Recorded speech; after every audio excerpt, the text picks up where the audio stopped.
Morning, glory, America. Bonjour, hi, Canada. It's Hugh Hewitt. I'm using my original bump music from July of 2000 by Canned Heat. I used that for a few years. And I'm doing so because Michael Lang, who organized the 1969 Woodstock Festival, died at the age of 71 yesterday in New York. He teamed up with Joel Rosenman and Artie Cornfield. In 1968, they spent a year. 1969, they pulled off Woodstock. Lang recalled that he had signed Jefferson Airplane, this band, Canned Heat, and CCR, Creedence Clearwater Revival, and from there it took off and became, not many people name a generation, right? So Michael Lang, dead at the age of 71 in a rare form of cancer. He will be missed. And we will retire again the Canned Heat. Just a little tip of the hat to a man who changed a lot of lives because Woodstock unleashed a generation of music and of concerts and of festivals. It was a pretty amazing event. Now to the grim news. 19 people died in New York City, deadliest fire in decades. Yesterday, it was the worst fire in New York City since the 1990 nightclub fire that I wasn't even on the air for. I remember that fire, but it's been so the entire time that I've been on the air, locally in Los Angeles or nationally with Salem since 2000. There's never been a fire this deadly. 19 people dead, including 9 children. An additional 44 people are injured. 13 of them are in critical condition. 9 children, as I mentioned. The occupants of the third floor apartment where the fire started fled and did not leave, did not shut the door. So the smoke poured into hallways and up the stairwells. It's a Gambian community, largely African community. Classic New York story, classic New York building, everything from studio apartments to 4-bedroom apartments. People jammed in there, folks coming out of the doors. New York's firefighters did an amazing job. But the Happy Land nightclub in 1990 was a preventable tragedy. That was an intentionally set arson. This is a space heater. The classic origin of most residential fires in America is a space heater. And that's what happened here. Hearts are broken. Prayers go out to all who are grieving there.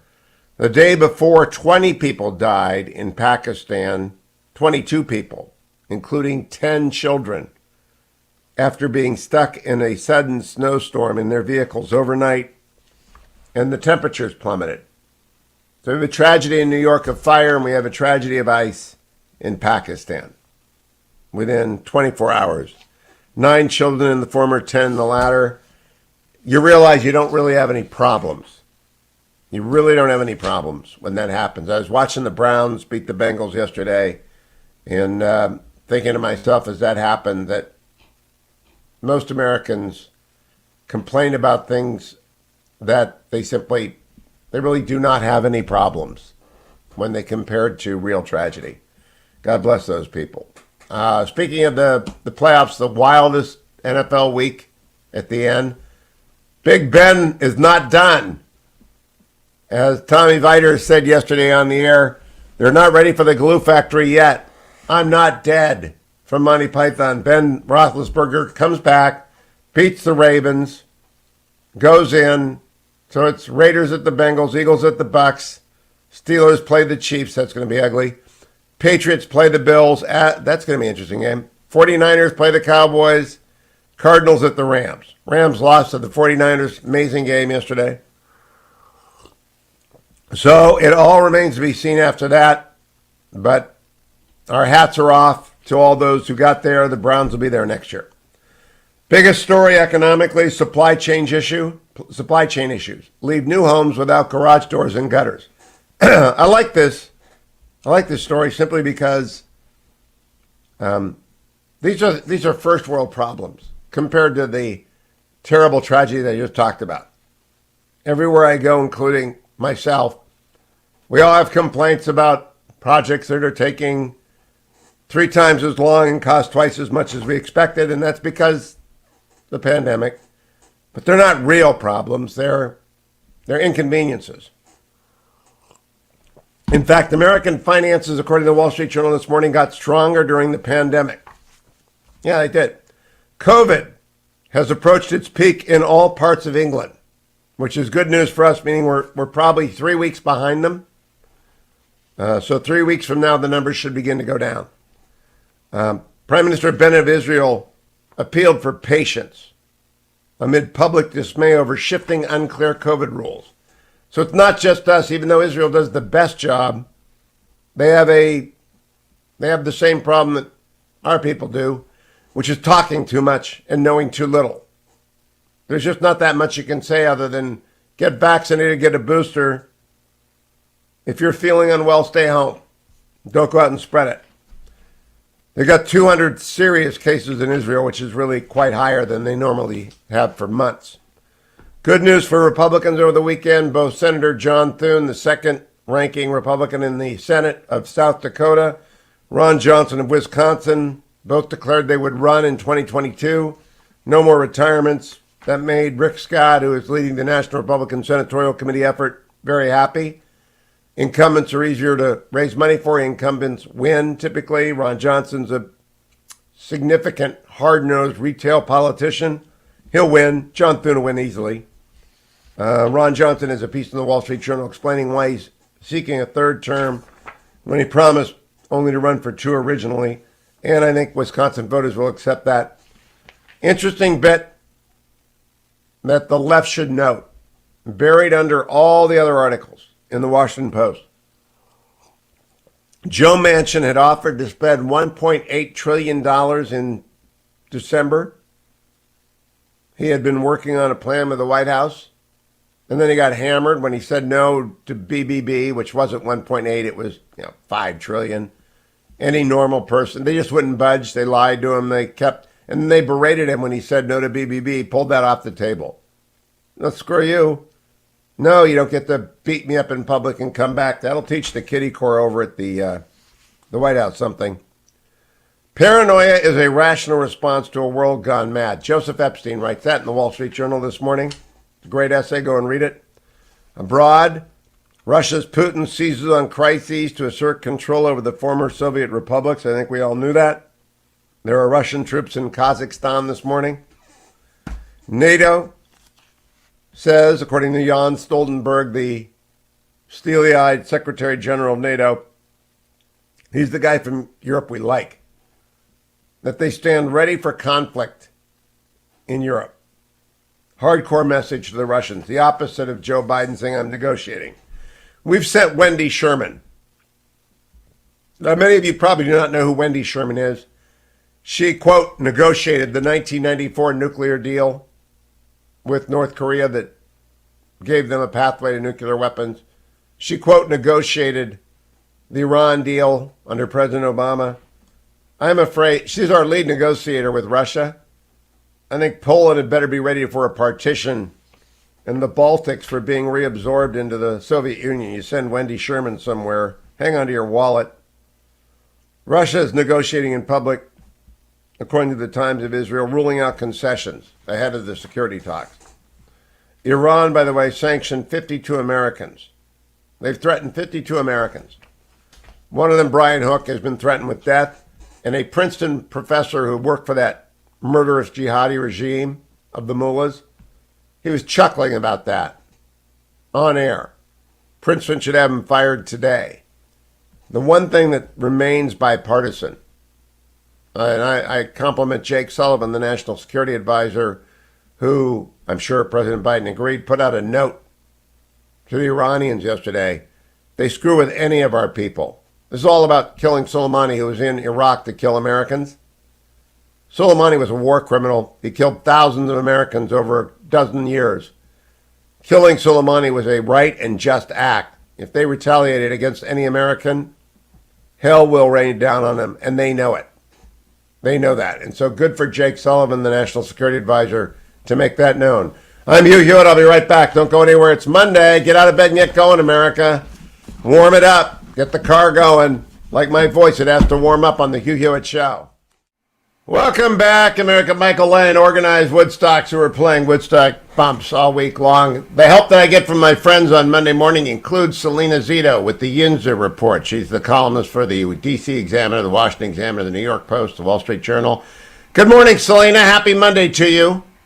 Good morning, Sunshine. How are you? I'm great as always. You've written a terrific column this weekend, the title of which in the D.C. Examiner is COVID-19 allowed too many people to pervert their power. And my favorite paragraph among many is, quote, "We've normalized all kinds of genuinely destructive actions in the name of stopping the spread, such as shutting down our schools on a dime, giving unchecked power to teachers' unions, firing people for not getting vaccinated. We've upended our children's mental health, expanded our opioid crisis, mandated things we have no business mandating, and cratered our economy. Many at the start lost parents and grandparents in nursing homes where they were alone and isolated with no one who loved them to hold their hand and take their last breath. Power is a wretched force when in the wrong hand." This may be your most popular column ever, Salena. Oh, thank you so much. It's just, it's something that should be thought about on a daily basis. Power in the wrong hands or power in the right hands, but then used and abused, is a potent force. And we've seen how it has upended our society, our culture, our children, the way we think, the way we view each other, and I think what we see lately, and I think Omicron is sort of maybe the catalyst for this, is that we've said that this is it. We've had enough. Yeah, I've seen incompetence melded with abuse of power. The incompetence comes from people like the Dr. Walensky with Brett Baer yesterday, unable to answer a straightforward question. I had dinner with a good friend last night who said, Omicron doesn't kill people, so I'm not going to get the booster. That's just a failure of communication, right? That's the CDC failing in its number one message to give a consistent, firm message that, yes, Omicron does kill people, not as many as Delta, but it's dangerous. And then the parents in Arlington County, Virginia that I know, who were told at 2:30 on Sunday, everything's good, we'll see you on Monday, and then told 3 hours later the schools are closed. That's one example out of thousands. These bureaucrats are out of their minds. Yes, it's incompetence, and it's negligence. It's negligence of duty. I have been talking about the big problem with Biden, period, not just on how he has prosecuted the pandemic, is negligence. We've been negligent on facts. We've been negligent on doing the right thing because people are afraid to lose their grip on power. So what do? They overreach, and we have had overreach all over, throughout all of the sort of cultural curators that have the largest influence in life, and that's government, and that's academia, and that's institutions, and we're seeing we've already seen a collapse in trust. I would say it's just completely caved in, and it's not ideological. It is going across the spectrum, and you see people now more and more that aren't just on the right who don't have a problem checking power, but independent thinkers and people on the left are also have gotten to this point. Teachers' unions have lost parents for a generation. Now, I do believe Glenn Youngkin, I have a column coming out in the Post this week that will say, issue an emergency decree. There will be no more lockdowns. There is no such thing as remote learning. Remote learning is an oxymoron. We know that to be the fate. You will keep schools open or you will be fired. And if only 30% of your students show up, those 30% are going to get taught, and everybody stay home if you don't feel well. I mean, how much more difficult does it get than that, Salena? It's really just common sense. I mean, it's just absolutely common sense. I mean, you and I are old enough to remember that, what people would be sick when we were in school and we were young, and half the class would be out, not there, but we still learned parents called in, you got the kids' schoolwork, and you did it. And you had a substitute teacher or two show up, and sometimes you combine classes. I just believe that the blowback that the Democrats have built up for themselves in November, because they're not doing anything. And I also think God bless people who are trying hard, but if you're incompetent, you're incompetent. And Dr. Fauci and Dr. Walensky, they got to go. Do you agree or disagree? I completely agree. Absolutely. Yeah, are they the last to know? That was a horrific performance. Okay, I want to close with Bret Baier. Sunday shows have gotten the reputation, mostly deserved, of being Democratic extensions of the DNC. I think Bret Baier on Sunday, Fox News Sunday, replacing Chris Wallace, he will dominate the ratings. Do you agree? Absolutely. He is just crushing it. He's doing an incredible job. Yeah, I think people should set their TiVos and inflate his ratings and drive that north to send a message that we're sick of the left-wing coverage of America by the Sunday shows. Salena Zito, always a pleasure. Everything Zito is found at SalenaZito.com. Coming back with hour number 2, America. Stay with me here on the Monday edition of the Hugh Hewitt Show. Morning glory, America. Bonjour, hi, Canada. Hugh Hewitt live this morning. I'm on the West Coast. Hey, good Monday to you. Get going. It's Monday. That means Jake Sherman of Punchbowl News is with us. Sign up for your morning bit of news from Jake at punchbowlnews.com. Good morning. Good Monday to you, Jake. Good morning, Hugh. How are you? I'm great. It's Lipstick on a Pig week. You outline in Punchbowl News that Chuck Schumer ain't got the votes for Build Back Better. He ain't got the votes for voting legislation, and he ain't got the votes to break the filibuster, so he ain't got nothing. Fair summary? Well, I think, yes, I think that's generally speaking, that's correct. I mean, unless there's some deal we don't foresee, but Joe Manchin has been absolutely clear. Well, two things are true, right? So the BBB is stalled for now. So I don't want to pronounce it completely dead quite yet, but it's stalled for now. Number two, Republicans aren't going to vote for the Democrats' voting overhaul bill. And Joe Manchin has said he's open to two different changes to the filibuster. He wants to keep the filibuster in place. He would be willing to two very minor changes on the filibuster. Now, could he vote for a carve-out for voting rights? I don't think so.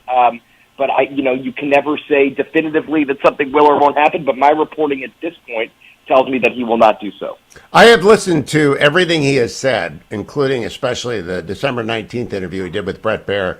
He will not change the rules of the Senate without Republicans joining in. That's what I've heard him say again and again and again. And if Republicans join in, he's open to these minor changes. So there's not going to be any, unless the Democrats win 52 Senate seats and then can lose Sinema and Manchin. And so I don't think that's going to happen. And there may be other Democrats who are relieved by that. Let me turn to Jim Jordan, Jake. You've covered this very well, and you alone among the reports that I've seen this morning got the constitutional aspect. Jim Jordan told the Rump Committee of the 1-6 Select Committee, pound sand. He did so under the speech and debate clause of the Constitution. They have the right to do whatever they want to do as legislators and not to answer for it. That's as old as Parliament. There are privileges that go with Parliament that came over to the United States when we framed up first the Articles and then the Constitution. So he told them to pound sand. They're not going to get Jordan. They might be able to get Mark Meadows. Mark Meadows has turned to a court and said, what can I give over and what can I, executive privilege that Trump has exercised. But I actually think Nancy Pelosi is left with ashes in her hands, too. Well, you're right. The distinction he made is that he has the right as a legislator to be involved in any sort of legislative effort that he wants, even if it includes efforts to overturn an election for which there's no evidence of fraud. So, I mean, he's trying to make that case that he doesn't have to turn everything over. Now, the question is, Hugh, and I wonder what you think of this, if they then subpoena him and he ignores the subpoena, and could they hold him in contempt? Yes, they could. Could the Justice Department prosecute him? I have no idea. But the Democrats have a lot of decisions in the next couple weeks on how to handle this. But he is saying that his communications with Meadows and with whoever else he was talking to that day, the president, are privileged because he was talking about a legislative issue. And I think that's going to be a tough pill for people to swallow if that is the case. I'm not a lawyer. You are. I think I don't know whether that is the case, But that's the point he's trying to make. So what happens if they subpoena him, Hugh? I don't know what the answer is. He can ignore it. I mean, they can subpoena him, just like I can sue you tomorrow. I could sue Jake Sherman tomorrow for libel. It wouldn't mean anything. It would get thrown out of court, but I could sue you. You can sue anyone over anything at any time. Doesn't mean it has merit. They can subpoena him. It's a dead letter. The speech and debate clause is a massive protection around legislators. And while the House can make their own rules, and theoretically, Nancy Pelosi's rump committee, which is truly a distortion of how the House has worked for all these many decades and centuries, it could do whatever it wants. It can subpoena you. It can subpoena me. They can subpoena the world. It doesn't make it right or legal, more importantly, constitutional. So you've identified the issue. Jim Jordan is sharpening it, and Nancy Pelosi is left looking, I think, bewildered. Now, talk to me for a second about CDC, Jake. I just had Salena Zito on. I think CDC has collapsed. Its communications ability has collapsed. Dr. Walensky, Dr. Fauci, nice people. They just don't know how to communicate. And Sonia Sotomayor drove that home last week with what was maybe the most embarrassing moment in the modern Supreme Court oral argument history. Do you have any second places? You know the court way better than I do, but I will say a lot of people have been, I'm talking not as a journalist, but as a citizen. I don't know what the CDC recommends on most issues, right? Because they've said, listen, don't test on day 5. You could go out of your house if you don't have any symptoms, but if you have a test, take it, and if you're positive, stay home. So those are necessarily in conflict with each other. So listen, as a human being, I do take pity in a sense, and I do sympathize with them because they are trying to communicate something they don't have a lot of answers to. So I think that's part of it, but I am really confused by the CDC. As an American, not as a journalist, I don't really know what I'm supposed to be doing if, God forbid, I understand this is less severe. I have 3 children. I don't want to get COVID. I don't care how mild it is. It would screw up my kid's life, and because they'd have to stay home from school and et cetera, et cetera. But, I don't know what I would have to do if I got COVID. It's a mess. And yesterday with Brett Baer, she used the word congregate setting 4 times. A lot of people out there saying, well, I'm a Presbyterian, I'm not a Congregationalist, so that doesn't apply to me. Honestly, congregate setting should DQ her from ever being on TV again. Because instead of saying crowded room, if you're in a crowded room. Right. It's sort of like this academic speak, this beltway speak, and they've just gotten lost. What I do with the show is you comment every Monday, usually at this segment, so that it's predictable, routine, and I ask simple questions. You give straightforward questions. If they would just get Fauci and Walensky every Saturday at 4 with 5 journalists, and that would be the message for the week. And the journalists would hammer it and get it, hammer it home, simple messages, repeated endlessly, sell things. That's Frank Luntz's rule. I don't know what's wrong with these people. The funny thing is this is the old adage, right? Why use a $5 word when a dollar word would do, or whatever that is? I think I really do think, aside from politics, people are just looking for best practices. There are some people who don't care, and there are a lot of people, the majority of people, who are just looking for answers on what they should be doing every day in their everyday life, and they are in dire need of those answers. And I think people are confused, and I do think that they're trying to solve it. You see that Walensky's doing a little bit more media. She's going to talk. I think she gave a briefing on Friday, but I agree. I'm confused about a lot of it too. The movie Chariots of Fire has a great line in it when the sprinter comes to the coach, the professional coach, and says, Sam, make me fast. And he replies, you can't put in what God left out. You cannot put comm skills into Fauci and Walensky at this point. On Friday, I believe it's Friday, Governor-elect Youngkin becomes Governor Youngkin. I will be urging him in a Washington Post column to outlaw remote learning. There is no such thing. Have you been following what's going on in Arlington schools, how parents in Northern Virginia they're ready to revolt? I've been following it all over, and I'm hoping my kids don't go back to remote school because I agree there is no such thing as remote school. Look, you see Eric Adams in New York, a Democrat, who's saying our kids need to be in the classrooms and take ways to mitigate risk. And listen, the preponderance of evidence for kids is that it's of minimal risk, COVID. My kids are unvaccinated. They are required to wear masks. in school. I don't have any problem with that. And we got a note last night from their teachers, from their schools, suggesting that they are going to be spending more time outside. The weather's going to be a little bit nicer in D.C. this week than last week when it snowed all week. I'm fine with all of those things. I will not be fine with remote school. I will be extraordinarily angry if my kids go back to remote school, which, by the way, during the first wave of COVID, my son was I think 2 or 3. He went to remote school. We pulled him out and started a pod with some friends because it was nonsense. So, I mean, I completely understand why people are furious with that. Yeah, there is no such thing as remote learning. It is anti-learning. And I think Youngkin is going to lead. Doug Ducey's done a good job on this in Arizona, DeSantis in Florida. But Youngkin has the stage because he's the new governor. Last question. If you predict anything that any bipartisan measure coming out of this Congress in the next 8 months? Yeah, USICA, the bill to combat China, I think it's going to be a long slog, but I think it gets done at the end of the day. It's a top priority of Schumer's, but there's a long way to go. I agree. Jake Sherman, always a pleasure. Follow him on Twitter at Jake Sherman. Go to punchbowlnews.com. Get your morning dose. It's completely free. And then come back. We've got lots more, including Governor DeSantis last night with Mark Levin on Fox News Channel. Don't go anywhere. I am here to bring you news without the spin and conclusions that are based in fact. Dr. Walensky, Dr. Fauci, they need to go. That's a conclusion based on the facts of their performance. They don't know how to do it. I'll be right back on the Hugh Hewitt Show. Welcome back, America. Playing Woodstock Bumps today in honor of Mike Lang, who died at the age of 77 yesterday, the impresario who got Woodstock going and named a generation. I'm joined now by Hotline Josh, who may yet name a generation. Good morning, Josh. How are you? Good morning, Hugh. I am been told by Kurt Schlichter, town hall columnist and occasional guest host for me, that in New Hampshire, Chuck Morse, who is the Senate president, is declared against Maggie Hassan. Kurt is relaying he's a pretty good candidate. I see that he's the Silver Hair Club, so he's got that going for him. What do you think about that? Yeah, he is someone who's been, I didn't hear an announcement formally, but he's definitely looking at the Senate race and making moves towards that outcome.